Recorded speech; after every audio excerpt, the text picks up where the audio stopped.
টালবাহানা মানছি না।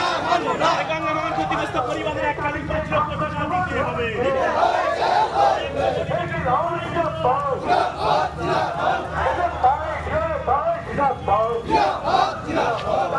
নারীদের উপর অত্যাচার করা হচ্ছে তার পাশে তৃণমূল কংগ্রেস জবাব দাও।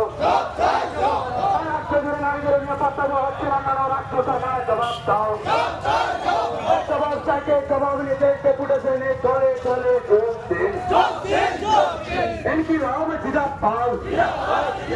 বন্যায় ক্ষতিগ্রস্ত সমস্ত মানুষের ক্ষতিপূরণের দাবিতে আজকের এই ডেপুটেশনে দলে দলে যোগ দিন। বঙ্গবন্ধু নিয়ে স্থায়ী ব্যবস্থা নেওয়া হচ্ছে না কেন রাজ্য সরকারের জবাব দাও। এই জবাব চাইতে জবাব নিতে এই ডেপুটেশনে দলে দলে যোগ দিন। রাজ্য সরকারের ঘোষিত 120 কোটি টাকা কোথায় গেল তৃণমূল কংগ্রেস জবাব দাও।